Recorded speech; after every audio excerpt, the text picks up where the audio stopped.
empate. Esse foi o resultado da guerra entre o Irã e o Iraque. Com um sentimento de devastação e ruína econômica, o Iraque de Saddam juntava os cacos e tentava procurar formas de se restabelecer no xadrez internacional. E a resposta para muitos países que vivem em meio a conflitos eternos costuma ser mais um choque e mais caos. Desta vez, quem iria pagar o preço pelo temperamento de Saddam seria um pequeno país vizinho, muito estratégico pela sua imensa reserva de petróleo, o Kuwait. Chegou a hora de falarmos da invasão iraquiana que resultou na maior guerra da década de 90. Hoje vamos falar da Guerra do Golfo.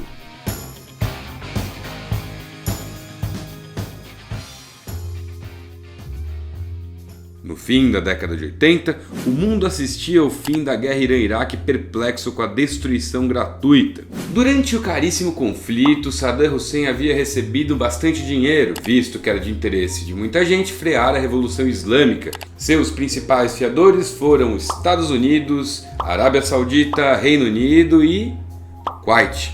Entretanto, não existe almoço grátis e ninguém manda dinheiro para lugar nenhum sem esperar um retorno, de tal forma que o Kuwait acabou indo cobrar Bagdá. Saddam ficou pistola, porque a seus olhos frear a Revolução Iraniana era de interesse de todos.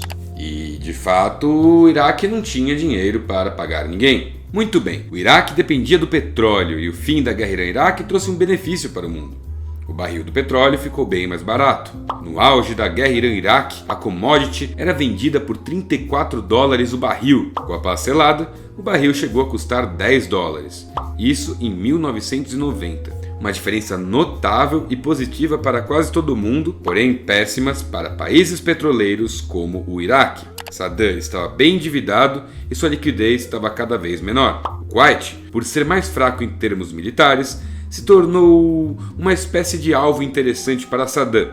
Primeiro, ele acusou o Kuwait de estar fazendo planos contra o Iraque, que as cobranças que eram feitas eram completamente injustas e que a região fronteiriça entre os dois países deveria ser cedida ao Iraque.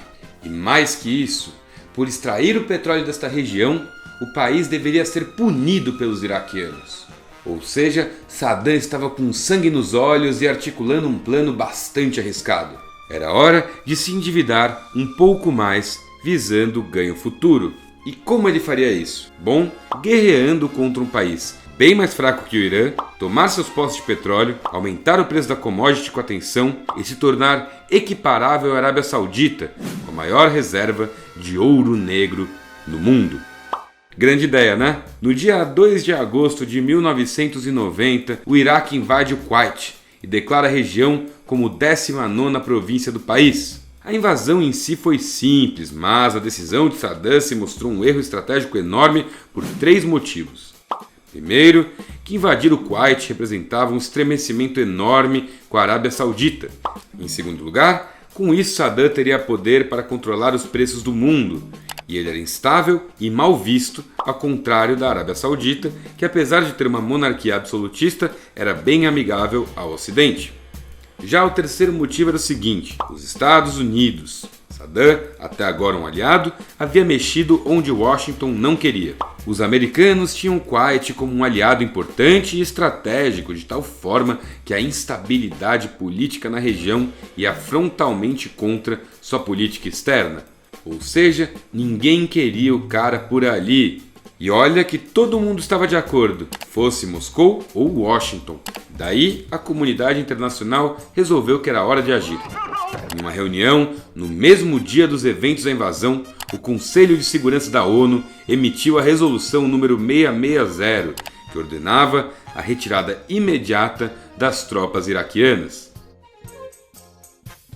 Margaret Thatcher e George Bush pai decidiram enviar tropas de ambos os países para frear Saddam e invadir a Arábia Saudita, manobra conhecida como Escudo do Deserto. Só que ele decidiu ignorar a Resolução 660, o que gerou a Resolução 661, que embargava o Iraque no dia 6 de agosto. Depois disso veio a Resolução 662, 664, 666, 670, todas elas fechando o cerco para o país, e todas elas sendo ignoradas. Até que todo mundo se cansou e chegou a famosa Resolução 678 no dia 28 de novembro de 1990. A comunidade internacional decidiu que era hora de parar de dar chances para Saddam e que poderiam usar todos os meios necessários para tirar o cara do Kuwait. Foi formada uma grande coalizão internacional liderada pelos Estados Unidos e que envolvia quase 40 países, montando o palco para a Guerra do Golfo. Essa foi a maior mobilização bélica desde a Segunda Guerra Mundial e uma das maiores da história, assim como a primeira com antimísseis modernos, caças supersônicos como o F-18 e o sofisticado sistema Patriot. Aliás, aqui começou algo que achamos bastante normal, mas é uma novidade. Quando acontece uma guerra, qualquer guerra, os noticiários entram ao vivo. This is CNN Breaking News. Nós podemos acompanhar em tempo real e com imagens a cor o que está acontecendo no mundo. Essa foi a primeiríssima guerra com audiência ao vivo. A guerra explode no Golfo Pérsico.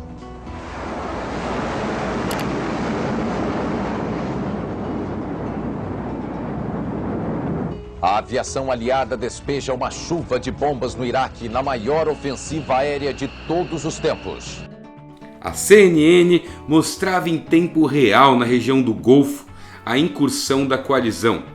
Um grande sucesso de audiência, diga-se de passagem, mas muito bem. Com a autorização da comunidade internacional e com a garantia da segurança da Arábia Saudita, no dia 17 de janeiro de 1991, a Força Aérea dos Estados Unidos, com seus modernos F-117 Nighthawk, iniciou um dos maiores bombardeios da história.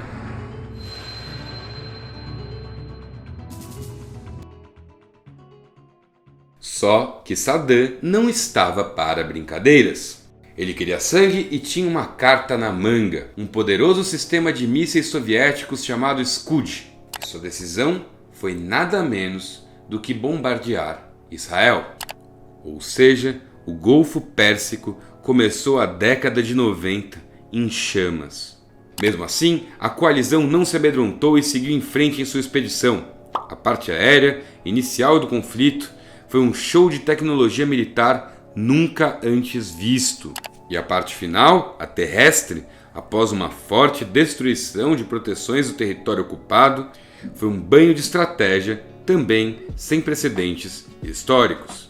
Os americanos começaram uma série de bombardeios para chamar a atenção dos iraquianos na região litorânea do país, que fez com que Saddam espalhasse as suas forças. Era hora de dar o bote. Ao mesmo tempo, ali em fevereiro, os americanos invadiram Kuwait via interior e seguiram marchando para a capital. A derrota iraquiana era inevitável. Um mês depois, as tropas estadunidenses conseguiram a libertação do Kuwait e foram além. Invadiram o sul do Iraque e bombardearam novamente posições inimigas.